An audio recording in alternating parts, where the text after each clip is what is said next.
très basse. Je suis très très basse. Autant le cadre est bon, autant je suis très très basse. Je suis petite.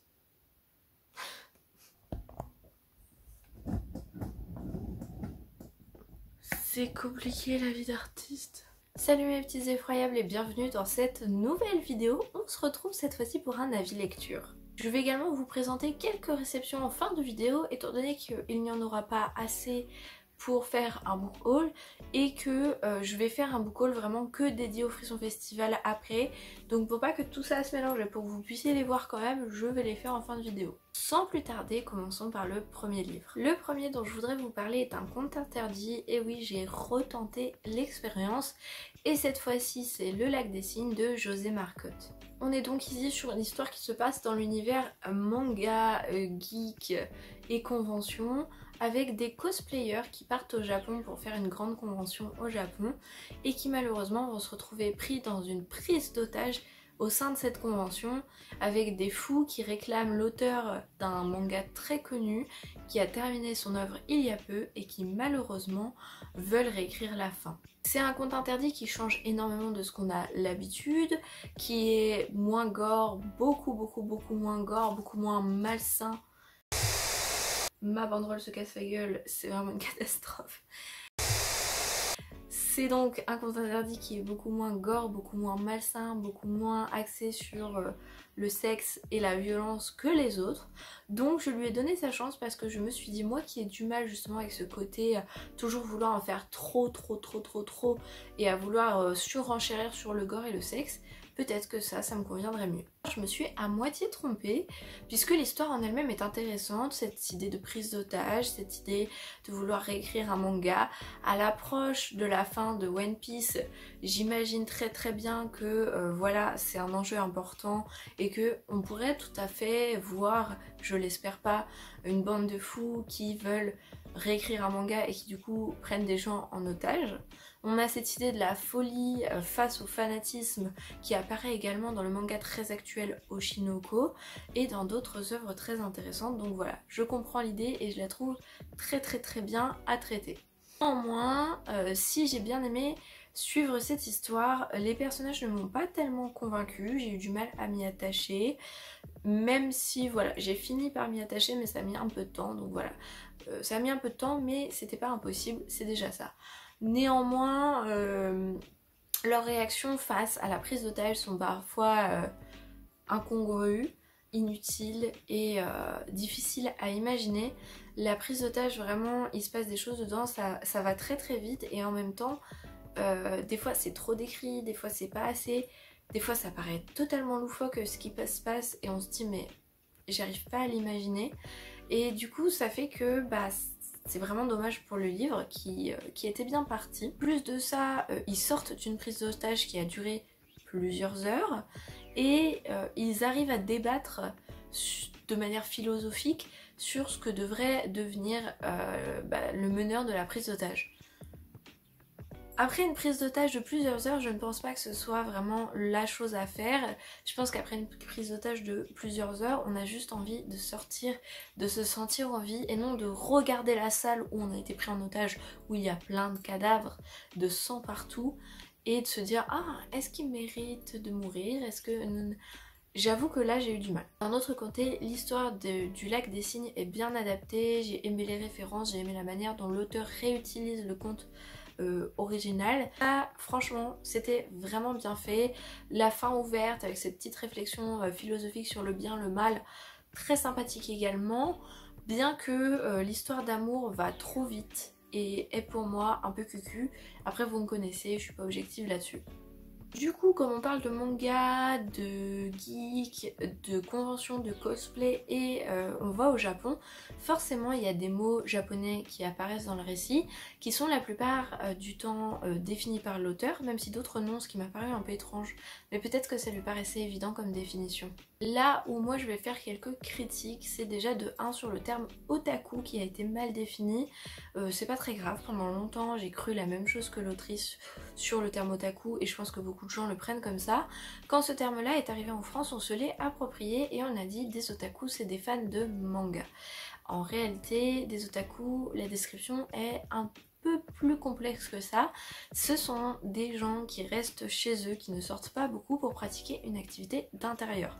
Ça peut être n'importe quoi, ça peut être la cuisine, le sport, je sais pas moi, le maquillage, même si vous êtes fan de repassage, si vous passez votre vie à repasser à l'intérieur parce que vous en avez envie, que vous faites rien d'autre, que vous ne sortez pas, eh bien vous êtes un otaku, c'est du moins ce qu'un japonais m'a expliqué une fois, donc voilà. Donc c'est vrai que bon voilà, c'est pas grave, ça arrive de se tromper. Le terme en France veut effectivement dire pour la plupart des Français fans de manga, mais c'est pas correct. Et du coup je sais pas si on peut dire que maintenant oui c'est correct parce que tout le monde l'utilise comme ça, ou est-ce qu'il faut recadrer le terme. Je suis pas fermée à l'idée de dire bon bah maintenant un otaku en France c'est un fan de manga. Je suis pas fermée à cette idée, mais le terme de base au Japon ne veut pas dire ça, je tenais juste à le rectifier, mais c'est pas très grave. Et également revenir sur les scènes où on part au Japon avec les personnages. Le Japon est somme toute décrit de manière assez succincte, je trouve. L'autrice, je ne sais pas si elle est déjà partie au Japon, mais j'aurais aimé plus de descriptions, une plongée plus profonde dans le Japon et aussi quelque chose d'un petit peu plus, d'un peu moins cliché disons. Parce que on voit du Japon tout ce qu'un Européen s'imagine du Japon. Même au niveau de la nourriture, des boissons citées, des quartiers montrés, c'est vraiment le plus basique du Japon dans le sens où c'est ce qu'on s'imagine tous sans y avoir jamais été, sauf que le Japon ne se résume pas à ça. Je tape pas du tout un coup de gueule, je ne sais pas si l'autrice y est allée, je pense que ça aussi ça doit jouer, je ne sais pas ce qu'elle a vécu du Japon, je ne sais pas où elle s'est renseignée, et c'était peut-être un choix également de vouloir montrer que cet attrait-là du Japon. En même temps le livre est assez court donc je peux comprendre également ça, mais personnellement j'ai trouvé ça dommage. Donc voilà, je ne crache pas sur le livre, il y a des choses qui m'ont pas plu, je pense que vraiment le gros point négatif c'est la prise d'otage qui m'a paru très longue et en même temps trop rapide, trop détaillée à certains moments, pas assez à d'autres et parfois incongrue en termes d'action des personnages. En dehors de ça, les remarques que je fais sont très subjectives et personnelles. Et je pense que ça peut tout de même vous plaire, j'ai vu de très bons retours sur ce livre. Globalement pour les remarques Babelio qui sont à l'opposé des miennes, donc très positives, on a le fait que le conte est très respecté, très bien réutilisé, ce que je suis tout à fait d'accord avec ça. Le fait que c'est très original vis-à-vis des autres contes interdits et que l'histoire les a complètement emportés avec une romance qui leur a plu. Donc voilà, je comprends totalement les remarques positives. Voilà, je suis pas fermée au livre qui était quand même sympathique à bien des égards. Et surtout, la couverture, s'il vous plaît, est magnifique. J'ai ensuite lu La Maison aux insectes de Kazuo Umezu. Une nouvelle plongée avec le maître de l'horreur. Et cette fois-ci, on est encore sur un recueil de nouvelles dont je vous ai déjà parlé me semble-t-il, qui était vraiment sympa comme tout. Donc cette fois-ci au niveau des thématiques on va être avec l'amour, le mariage, la trahison, la tromperie, tout ça, donc on va suivre plusieurs couples qui se forment, qui sont déjà formés ou qui se déchirent et voilà, avec évidemment toujours du fantastique de la part de Kazuo Umezu.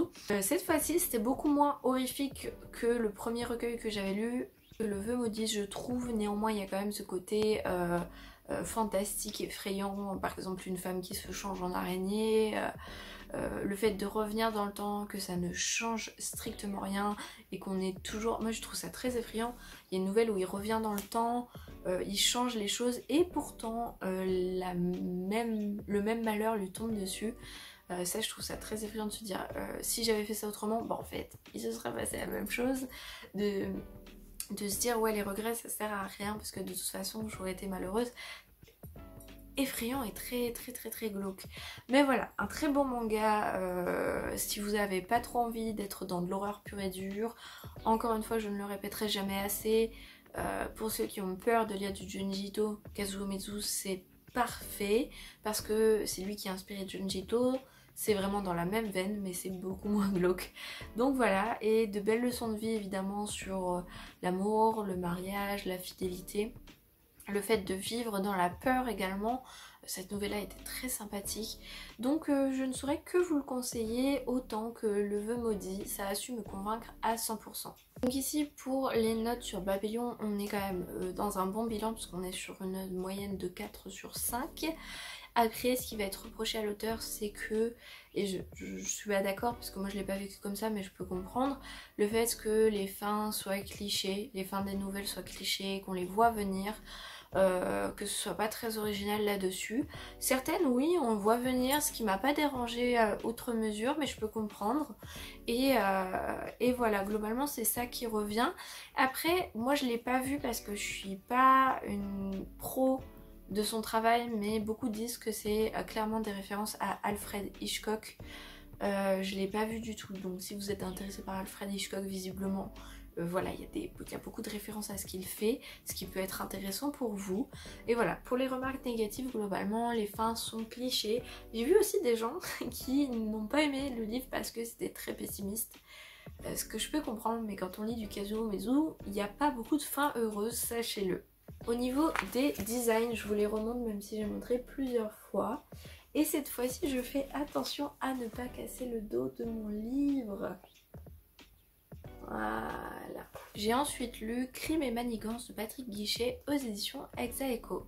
Ici, on est sur un recueil de nouvelles, encore une fois, qui va montrer des enquêtes policières qui traversent les âges. On part du Moyen-Âge jusqu'à aujourd'hui et qui parfois mettent en avant des célébrités du monde de l'écriture, telles que La Fontaine, Molière ou encore Montaigne, ce qui est fort agréable et très intéressant puisqu'à la fin de chaque nouvelle, l'auteur nous explique ce qui est tiré de faits réels et ce qui est fictif.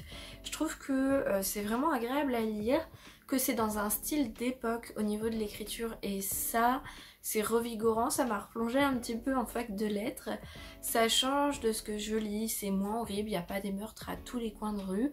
Des fois c'est juste des disparitions ou juste des enquêtes vis-à-vis de quelqu'un qui a fait quelque chose. C'est vraiment beaucoup moins glauque, c'est revigorant. Si vous aimez les auteurs classiques, les premières nouvelles vont vous plaire et le fait qu'on traverse les époques aussi, j'ai bien aimé de voir les différences entre le Moyen-Âge et aujourd'hui au niveau de comment on mène l'enquête, au niveau des personnages, de la façon de parler, etc. C'est un très très beau livre pour voyager dans le temps. Franchement, j'ai rien à dire de négatif, c'était un bon moment. Une nouvelle par jour, ça m'a suffi et j'étais trop contente de plonger dedans. Oui, c'est pas une lecture qui est bien pour le mois d'octobre parce que vraiment on n'est pas du tout dans quelque chose de creepy ou quoi. Par contre, pour ceux qui n'aiment pas trop l'horreur ou qui veulent juste des enquêtes avec quelques meurtres par-ci par-là, mais pas trop non plus, parce qu'il y a quand même un crâne sur la couverture quoi, eh bien c'est très très bien. Si vous aimez voilà encore lire de la littérature classique, c'est parfait. Je radote, je vais m'arrêter là parce que j'ai pas grand chose d'autre à dire. C'était sympa, c'était agréable, c'était bien écrit et les nouvelles sont divertissantes. Ici sur Babelio il n'y a pas beaucoup de notes parce que c'est pas un livre très connu et s'il y a une note qui est de 3 étoiles sur 5, bah, la dame dit qu'elle aime le livre. Donc je pense que ça fait partie des gens qui, tant qu'ils n'ont pas un coup de cœur, ne mettent pas toutes les étoiles, ce qui est assez dévalorisant pour le livre je trouve. C'est un débat intéressant sur lequel on reviendra sûrement en live. Mais voilà, donc il n'y a pas de critique négative sur Babelio. Je pense que c'est vraiment dans tous les cas un très agréable moment à passer si on aime le sujet, le style d'écriture plus ancien et revenir sur des personnalités plutôt classiques. J'ai ensuite lu La femme aux fleurs de papier de Donato Caressi. Ici un livre encore une fois très très court qui n'a rien à voir avec ce que Donato Caressi m'a montré jusqu'ici. Vous les voyez dans le coin ici. J'adore Donato Caressi, j'en ai beaucoup. J'ai eu un énorme coup de cœur pour Le Chuchoteur qui vraiment m'a perturbée et qui me perturbe encore aujourd'hui avec du recul. Et là, j'ai voulu lire celui-ci qui était en one shot parce qu'il a écrit quand même beaucoup de sagas. Et ça n'a rien à voir avec ce qu'il raconte d'habitude. Donc ici en termes d'histoire, on est sur une sorte d'enquête, d'interrogatoire qu'on va suivre. Ici on est sur un médecin autrichien qui est sélectionné dans les tranchées pour aller interroger un soldat ennemi qui a été capturé et pour comprendre qui il est, pour savoir si on peut éventuellement faire une demande d'otage au camp adverse si son grade est important. Va alors se passer l'interrogatoire que l'on va suivre et le prisonnier va dire au médecin: tu dois te poser 3 questions en écoutant mon récit. Qui suis-je? Qui est Guzman? Et qui est le mystérieux homme qui fumait sur le Titanic le soir où il a coulé? Donc c'est extrêmement mystérieux, forcément ça donne envie de continuer. Et c'est vraiment un récit très particulier. Ici, on est vraiment sur un récit qui se présente comme un conte. Moi, je l'ai vécu comme un conte parce qu'on écoute ce prisonnier nous raconter son histoire. On l'écoute nous raconter une histoire qui est très saugrenue, qui paraît totalement lunaire, totalement vaporeuse et qui nous emmène dans des choses pas fantastiques, mais oui, ça paraît un petit peu comme une légende. On a l'impression qu'on est en train de nous raconter une légende. Et c'est un petit peu le cas puisque on parle de la légende de l'homme qui fumait sur le Titanic le soir où il a coulé, légende qui a fait quand même le tour de beaucoup de pays. Donc oui, j'ai bien aimé. Donato Carrisi écrit de manière un petit peu différente ici. Encore une fois, c'est très vaporeux, très lunaire, très étrange. C'est vraiment des belles leçons de vie à travers ce conte. Il nous fait percevoir la beauté de la vie, le fait que c'est dommage d'être matérialiste, de ne pas vouloir réaliser ses rêves trop vite et finalement de ne pas les voir passer. Tout plein de choses que je ne peux pas toutes énoncer parce que vraiment il y en a une plâtrée. Mais c'est un très beau récit si vous voulez vous détendre, si vous voulez vous changer les idées, si vous voulez un joli récit, plein de belles leçons de vie, ben on y est tout à fait. Si vous avez envie de plonger dans cette époque de la guerre, si vous avez envie de plonger dans de belles histoires d'amour, dans des récits, oui, qui paraissent un peu légendaires, eh bien vous y êtes. Lisez La femme aux fleurs de papier de Donato Carrisi. Néanmoins, comme c'est très particulier, je pense que ça peut paraître trop étrange pour certains lecteurs qui vont pas trop apprécier. Effectivement, au niveau de la moyenne des notes, on est sur 3,5. Bon, globalement, c'est quand même assez positif. Les gens retirent des étoiles, ouais, pour ce côté étrange qu'on n'arrive pas à fixer dans la réalité, mais ça a l'air totalement volontaire de la part de Donato Carrisi. Et en voyant les chroniques passées, je vois le mot poétique revenir et c'est parfait pour décrire ce livre. Ce livre est poétique. Oui, c'est ça. Donc voilà, si vous cherchez ce genre de récit un peu étrange qui change de la norme et que vous avez un peu des a priori sur Donato Carrisi qui a écrit que du roman noir bien sombre, bien glauque, et bah là, il saura vous surprendre en écrivant totalement autre chose. J'ai ensuite lu La Maison Enragée de Richard Matheson. Je lis beaucoup de recueils de nouvelles en ce moment, effectivement c'en est encore un. Ici, on est sur des nouvelles fantastiques et même futuristes pour la plupart. Il y a toujours, ou presque toujours dans ces nouvelles, une fusée qui finit par partir dans l'espace. Ce qui me fait un peu rire parce que je m'y attendais pas. On ne le vend pas trop comme ça, le recueil. En tout cas, le but est de parler de gens qui sont en marge de la société et qui se font happés par le fait d'être en marge et de s'éloigner de tous. C'est comme ça que ça nous est un petit peu présenté dans le résumé. Donc c'est très intriguant, très large et ça peut donner lieu à beaucoup de choses. Moi personnellement j'ai aimé ma lecture même si j'ai pas apprécié toutes les nouvelles. Certaines un peu molles je trouve. La plupart m'ont plu quand même. L'écriture de Richard Matheson est très belle, très élégante, très vive. Et voilà, c'est un style très beau en fait. C'est pas orné de choses inutiles parce que moi je trouve pas qu'il dit des choses inutiles, mais il y a ce petit côté oui beauté de l'écriture. Et j'avoue que alors c'est pas une remarque négative, c'est moi qui me suis trompée. Je pensais que c'était des nouvelles d'horreur et pour le coup j'ai du mal à les classer en horreur. Je pense que ça peut mettre mal à l'aise certaines personnes légèrement effrayée, mais voilà, je m'attendais à l'horreur, c'est pas du tout le cas, sachez-le. Alors je tiens à préciser que l'image de la femme dans ce recueil elle est pas glorieuse du tout. Je ne sais pas quand a vécu Richard Matheson, je ne me suis pas penchée sur sa vie, sur le contexte, etc. Peut-être que c'est qu'une impression, mais je trouve que la femme prend quand même assez cher pour son image dans ce recueil. Donc ça peut fâcher certains lecteurs, j'en suis consciente. Moi j'ai pas trouvé ça extrêmement agréable. Mais voilà, c'est comme si... je sais pas à quelle époque il a vécu par exemple. On parle de Lovecraft et de son racisme légendaire. qui recontextualisé n'est pas excusable, mais voilà, c'est...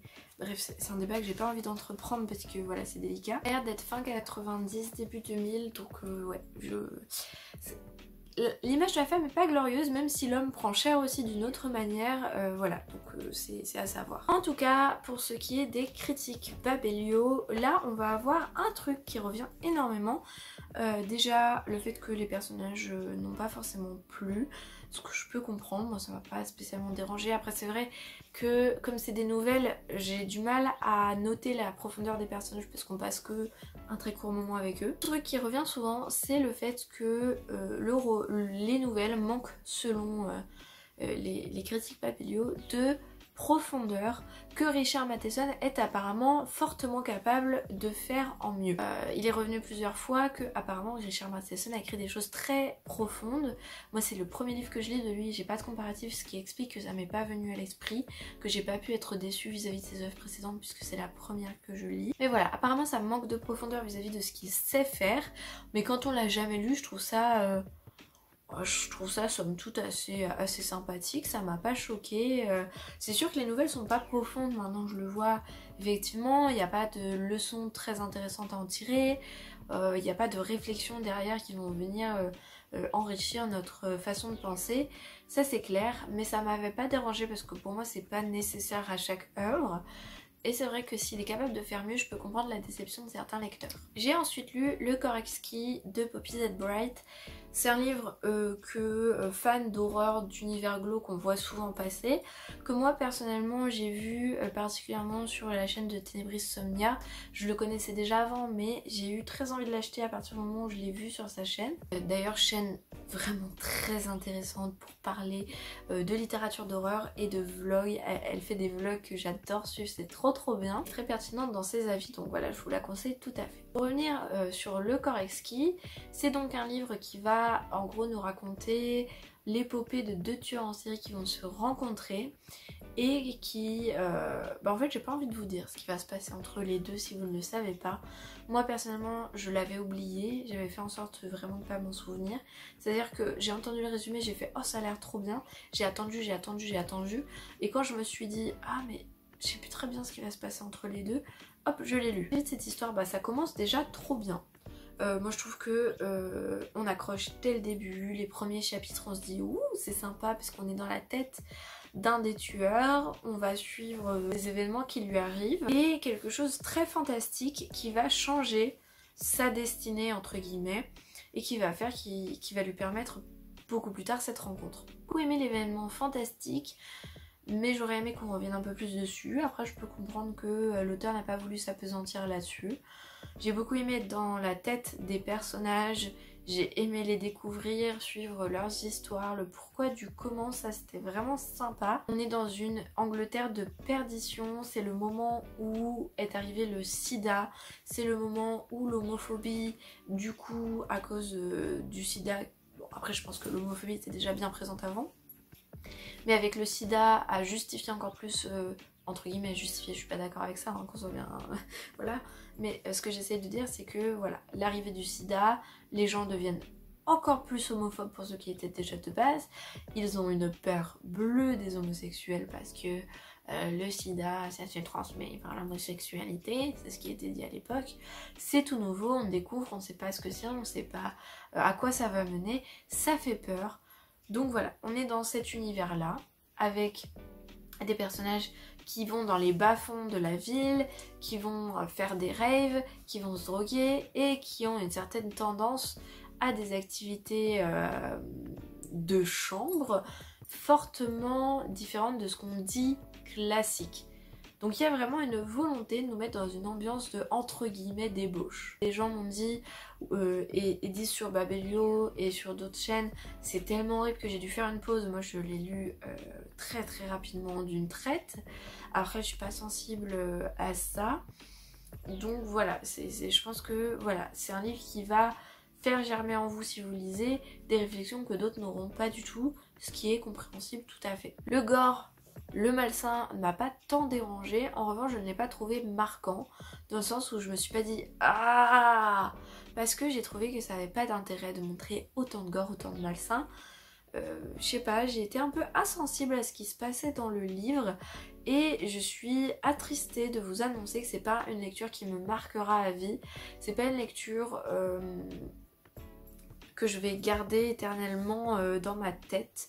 Je pense que non, c'était pas le livre le plus marquant. Je sais qu'il a marqué beaucoup de monde, je sais qu'il a choqué beaucoup de monde, je sais que beaucoup de monde ont adoré, mais j'ai eu de mal à saisir l'intérêt, l'essentiel, je dirais. Ce qui m'a paru aussi très dommage, c'est les longueurs. Moi j'ai trouvé, alors le livre fait environ cette taille-là, et pour vous dire, la rencontre entre les deux tueurs, qui est quand même à la base l'origine du scénario, n'arrive, je dirais, que dans le 3e tiers du livre. Et avant ça, c'est le cheminement des personnages, de comment ils vont en arriver là, ce qui est tout à fait intéressant, mais c'est très long de poser les bases, c'est très très long, et après, une fois qu'ils se rencontrent, tout va très très vite, et hop, on referme le livre, on a fini. Donc j'ai pas été fan du rythme, ce que beaucoup de gens ont apprécié, donc voilà. J'ai pas détesté, mais j'ai pas apprécié non plus. Je suis vraiment très neutre vis-à-vis de cette lecture. En revanche, voilà, si je dois dire un truc, c'était intéressant de voir comment le sida est arrivé, comment ça a débuté en fait, tous ces a priori. Même on voit un médecin à un moment donné qui ne sait pas lui-même comment réagir face au test positif du sida de quelqu'un. Donc voilà, ce côté-là m'a beaucoup intéressée et je trouve que c'était enrichissant. Mais au-delà de ça, c'est pas très marquant pour moi. Au niveau des critiques négatives sur Babelio, on va retrouver globalement ce que j'ai dit, les longueurs. Il y a beaucoup de gens qui ont critiqué le fait que c'était gore, sauf que bon, a priori le livre est vendu comme quelque chose de gore, donc on est censé le savoir. Au niveau du positif, on va être sur les personnages, l'histoire d'amour très particulière, la psychologie, le fait d'avoir toute cette métaphore de la pourriture au niveau des relations. Ça traite, et ça je suis d'accord, extrêmement bien des relations toxiques. C'est sûr que si on veut voir relations toxiques plus à fond les ballons, lisez ce livre. Le fait qu'il y a des gens qui sont attirés par des relations malsaines, et c'est vrai qu'ils retombent à chaque fois dedans et c'est très triste. Au moment où aussi on doit dire stop, où on a le red flag, le fait que malgré des fois que ça se voit de l'extérieur, qu'il y ait des choses flagrantes, bah les gens, les témoins laissent passer et se disent oh bah non, peut-être pas. Il y a tout ça qui est traité dans le livre et qui est très intéressant. Je vais vous lire une partie de chronique que je trouve très intéressante parce que j'ai pas du tout cet avis là et que je trouve ça particulier et qui vous aidera peut-être à vous représenter mieux le côté positif de cette œuvre. Je me suis retrouvée avec une pépite de littérature dans les mains. La psychologie des personnages est poussée à l'extrême et je ne parviens même pas à les considérer comme des monstres. Ce qui me vient à l'esprit en pensant à ce sont deux êtres qui connaissent la solitude, qui sont dévorés par elle et qui pour s'en défaire dévorent les autres. Jay en les intégrant, Andrew en gardant leur dépouille près de lui. Et puis il y a Tran et Luke poursuivis par le fantôme du sida, qui a empoisonné le deuxième, détruit leur relation. Tout est pensé. Les larves de la faim, l'impression qu'ont Jay et Andrew de se reconnaître, la société américaine qui découvre les conséquences du sida et du sexe, sans peur que chacun pratique jusqu'alors. L'écriture repousse ses limites ici. Les descriptions de la chair qui s'ouvre, des os qui se brisent sont magnifiquement exécutées. Voilà un avis extrêmement positif, un avis que je comprends tout à fait, et même je suis triste de ne pas l'avoir ressenti comme ça. J'aurais trop aimé le ressentir comme ça, mais la métaphore de la chair et de la pourriture ne m'a pas sauté aux yeux et c'est tellement dommage parce que j'aurais trop aimé le vivre comme ça. Mais non, je suis passée à côté, je suis obligée de l'admettre, je suis passée à côté, je vais pas vous mentir, et j'en suis extrêmement triste parce que quand j'ai vu le synopsis, quand j'en ai entendu parler, etc., je me suis dit je vais le ressentir comme ça, je vais adorer, il n'y a pas de doute et tout, et comme quoi des fois on se trompe et c'est pas grave, ça arrive, ben j'ai pas plongé à fond dedans. Donc maintenant je vous conseille d'aller voir d'autres chroniques pour vous renseigner un maximum si vous êtes intéressé. J'ai ensuite lu Dis-moi qui tu es de James Herbert, Et là, je vais le dire tout de suite, c'est un abandon. C'est si rare, le dernier abandon date du mois de janvier. Je suis triste, mais triste. Ah, je m'attendais tellement à aimer. On est sur un homme qui travaille entre guillemets dans une société de recherche de fantômes, mais qui est censé démontrer que c'est faux. Et en même temps, il semble qu'il y a un côté médium, mais que lui, il est dans le déni, il est en mode non, les fantômes, ça n'existe pas, moi je suis là pour vous débunker. Il arrive dans une maison dite hantée, et lui, il va se mettre à chercher pour pouvoir expliquer tout ça et rassurer la famille comme il le fait à chaque fois. Le problème, c'est qu'il semblerait qu'elle soit vraiment hantée et que cette maison le ramène à son passé dans lequel apparemment il aurait eu des rapports avec les fantômes. Eh bien, c'est le résumé qu'il y a en 4e de couverture. C'est globalement un maximum d'informations qu'on nous donne dès le début de la lecture. Donc, pour avoir de la surprise, je vais pas vous mentir, c'est compliqué parce qu'on nous balance tout comme ça. Je vous jure que je ne vous spoile rien. Lisez le résumé, ça vous dit tout ça. Mais il y a trop de choses, il y a trop d'informations, il n'y a pas de surprise. On ne rend pas justice à l'écriture de James Herbert parce que la traduction est parfois maladroite, pour ne pas dire parfois catastrophique. Il y a des mots, ça va pas, il y a des répétitions, alors que en anglais ça rend différemment. Je suis pas une pro de l'anglais, ok? Mais je parle assez anglais pour remarquer qu'il y a un problème de traduction et que normalement ça ne devrait pas passer, ce genre de petites bêtises désagréables. Il y a ça, il y a le fait que je me suis pas accrochée du tout au personnage, il est grognon, et en même temps je trouve qu'il a pas de personnalité, j'accroche pas du tout, il est tellement lambda, il est pas humain quoi, il y a pas de... Je sais pas, j'ai pas accroché, même les autres personnages. Et le fait que ça fait comme un film d'horreur très très classique avec des fantômes. On est comme dans un Conjuring en fait. J'ai bien aimé Conjuring. Mais dans un livre, pour moi ça fonctionne pas aussi bien. Parce que dans la littérature horrifique, il y a toujours, dans les livres que j'aime bien, une touche d'originalité. Un truc qui va changer un peu, un truc qui va faire que ça se démarque. Ou un truc qui va faire qu'on accroche plus que d'autres. Là c'est vraiment très classique, très cliché, très... y a rien de particulier et c'est trop dommage. On nous dévoile déjà trop de choses et en plus il n'y a rien qui sort du lot. Vraiment c'était pas exceptionnel pour moi. Donc j'ai abandonné et pour vous dire à quel point je n'accrochais pas au livre, c'est même pas que c'est mauvais et ce n'est pas mauvais mais ça manque d'un truc quoi. Je sautais des lignes, je commençais à sauter des lignes tellement je n'en pouvais plus de ma lecture parce que, mais pas parce que c'est mauvais, parce que je me suis dit mais en fait je n'aime pas, je n'apprécie pas, je déteste pas, mais j'accroche pas, je passe pas un bon moment, ouais, et tout ça a fait que du coup j'ai abandonné. Alors il faut savoir que le livre a été réédité en France plusieurs fois sous le nom de Hanté. Donc voilà, si vous le cherchez, il se nomme Hanté de James Herbert, sachant que moi c'est mon premier rapport avec l'auteur, hein. Je n'ai jamais lu de James Herbert, et dans les chroniques Babelio je vois des gens qui disent ah mais la trilogie des rats c'était trop bien, comment ça se fait qu'il nous a déçus comme ça avec celui-là, donc je suis pas la seule à ne pas avoir apprécié. Mais d'un autre côté il y a des gens qui disent que les scènes où il y a les fantômes, les scènes fantastiques, d'esprit etc sont effrayantes. Il y a beaucoup de flashbacks de l'enfance du personnage, que moi personnellement j'ai trouvé pas très agréable parce que inutile. Voilà, et je suis pas la seule, pareil sur Babelio, il y a des gens qui le disent aussi, que ça sert pas à grand chose et que ça nous perd plus dans le récit. Mais il y a d'autres gens qui ont adoré ce côté passé-présent, ce côté hanté, et qui ont accroché, qui ont même eu peur, certains le disent, qui se sont sentis mal à l'aise, qui ont été effrayés et qui avaient vraiment l'impression de suivre l'histoire d'une maison hantée et qui ont pris du plaisir à découvrir ça. Donc voilà, ne soyez pas fermés à cause de mon avis, j'ai pas eu la sensibilité, c'était peut-être pas long, je n'en sais rien, mais ça l'a pas fait pour moi vraiment. Premier abandon depuis janvier. Et pour ma dernière lecture, il s'agit de L'homme en noir. Et au niveau du nom de l'auteur, c'est compliqué. Regardez-moi ça. Panaccione di Gregorio. C'est une BD qui traite de thématiques extrêmement compliquées. On va ici traiter des agressions sur les enfants et des traumatismes que ça génère. On va suivre un enfant qui fait des cauchemars de l'homme en noir la nuit. et qui n'arrive pas à en parler, qui est bloqué là-dessus, qui commence à le voir même la journée. Donc ses parents vont l'emmener voir un psy et nous en suivant cette histoire on va découvrir qui est l'homme noir, ce qu'il lui a fait, pourquoi il fait des cauchemars et comment il s'en sort. Je vous spoil un petit peu en parlant de cette BD mais il faut que je spoil pour donner mon avis, donc voilà, sachez-le.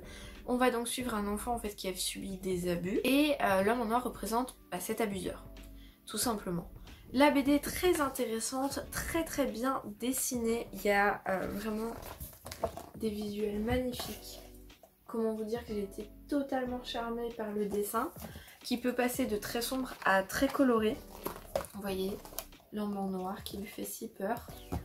Et après ça peut également être extrêmement coloré comme ça, hein, les moments en journée tout va bien. Ce qui est intéressant dans cette BD c'est que on va vraiment avoir les warnings que l'enfant pose aux adultes autour de lui, les cauchemars, le fait de faire pipi au lit, le fait de ne pas être concentré, de tout le temps être dans la lune, de faire des crises d'angoisse. Tout ça va être montré. Si je dois résumer, c'est une BD qui est très agréable dans l'ensemble, qui aborde de manière intéressante ces thématiques-là, qui est très touchante. J'ai pas pleuré mais j'ai été extrêmement touchée par ce qui se passe. Néanmoins, malgré le fait que c'est super bien fait, j'ai des remarques à émettre. La première, c'est la police d'écriture, c'est infernal. La police d'écriture est absolument infernale à lire. C'est pas agréable du tout, c'est collé, c'est pas agréable à lire. C'est une bêtise d'avoir mis cette police d'écriture là. Je suis sûre qu'il y a des gens, ça va pas les gêner, mais alors moi, ça m'a un peu embêtée. Ça m'a pas posé de difficulté, mais c'était pas agréable quoi à lire. Je sais pas. Je sais pas ce que vous en pensez, n'hésitez pas à me dire, ça m'intéresse. Ensuite, il y a le fait que c'est extrêmement rapide. Je l'ai lu en moins de 20 minutes. Même pas, ouais, en moins de ça. C'est extrêmement rapide. C'est dommage parce que il y a tellement plus à dire. Ça occulte totalement certaines choses. Il y aurait pu avoir plusieurs tomes. Il y aurait pu avoir un tome plus gros. Et là, je m'attendais à tellement plus de détails, tellement plus de choses. Et ouais, j'ai été un peu triste vis-à-vis de ça. C'est pas inintéressant, bien au contraire, mais ça aurait mérité de passer plus de temps, d'approfondir bien plus. Là c'est assez simplet au final au niveau de ce que ça survole, alors que ça aurait pu être un véritable ouvrage de prévention sur tous les signes qui permettent de voir que l'enfant a un problème, sur la manière dont il faut faire pour qu'il se sente de nouveau en sécurité au quotidien et tout ça. Donc oui, c'est pas un sans faute, ça reste extrêmement bien, mais voilà, ça manque d'approfondissement et ça c'est trop dommage. Mon petit Salem qui m'apporte son élastique. Il rapporte? Ouais, c'est à toi. Oh, je te le rends. Écoute, oh, t'es fière de lui. Il aime trop ramener les élastiques. Pour ceux qui vont me dire il va s'étouffer avec, il l'a depuis longtemps et à chaque fois il joue avec. Oh ouais, c'est à toi ça. Oh oui, il se frotte dessus. Il l'adore. Au niveau des remarques positives, on va voir le fait que visuellement c'est extrêmement prenant, extrêmement beau et saisissant, et ça c'est pour le coup je suis d'accord. Ensuite il y a des gens négativement qui disent que vraiment les signes du petit garçon sont super saisissants, super alarmants, et le fait que personne les voit c'est choquant. N'ayant pas vécu la situation dans la réalité, je peux pas vous dire, vous faudrait demander à quelqu'un qui a déjà vécu ça, mais apparemment voilà, c'est pas trop réaliste sur le fait que là on devrait complètement être alarmé par l'attitude de l'enfant et que apparemment ça traîne trop de le faire parler. Il y a effectivement, comme je disais, le fait que ce soit maladroit, pas approfondi et vraiment dommage du coup par conséquent. Et également la question de pour qui est ce livre, pour quel public est ce livre. Et là, à ce moment-là, est-ce que si c'est pour les enfants? Si c'est pour les enfants, c'est trop violent, c'est trop dur. Si c'est pour des adultes, oui, à ce moment-là, pour comprendre les red flags. Mais dans ces cas-là, il faudrait le faire mieux que ça. Donc dans tous les cas, il y a un petit problème dans l'utilisation de la thématique vis-à-vis du public cible. Ça peut être intéressant pour les enfants, mais c'est un peu trop violent, je trouve, et pas forcément assez équivoque. Pour les adultes c'est intéressant, hein, comme moi par exemple, mais pas assez approfondi. Donc oui, effectivement c'est pas un sans faute, c'est une BD qui mériterait d'être retravaillée, d'être plus longue et voilà. mais ça reste un moment intéressant et moi visuellement je me suis éclatée, c'était trop beau, trop bien fait, trop émouvant. Voilà pour moi pour cet avis lecture. Ce sont mes lectures globalement du mois de septembre et début octobre. Et je vais vous montrer un petit peu ce que j'ai reçu comme je l'avais dit en début de vidéo. Donc déjà j'ai reçu Rituel de chair de Graham Masterton qui m'a été fortement conseillé. Et là c'est une abonnée qui me l'a envoyé, c'est adorable. Merci à toi Anna de me l'avoir envoyé, je suis très touchée, j'adore, je suis trop contente. Donc j'ai trop hâte de le découvrir, merci beaucoup. Je vais me permettre de ne pas vous résumer le livre parce que je ne veux pas lire le résumé. Je vais me lancer dedans comme ça, à blanc, sans savoir. Vous m'avez dit pour beaucoup c'était votre Graham Masterton favori ou que c'était le plus connu, etc. Donc voilà, dans tous les cas je vais le découvrir, j'ai pas envie trop de me spoiler l'histoire. Merci encore Anna, c'est adorable, vraiment je suis super touchée. Je te fais plein de bisous et j'ai trop hâte de revenir dessus. J'ai ensuite reçu celui-ci, alors celui-ci c'est le petit guide Lonely Planet de la mort. Le titre et la couverture s'il vous plaît.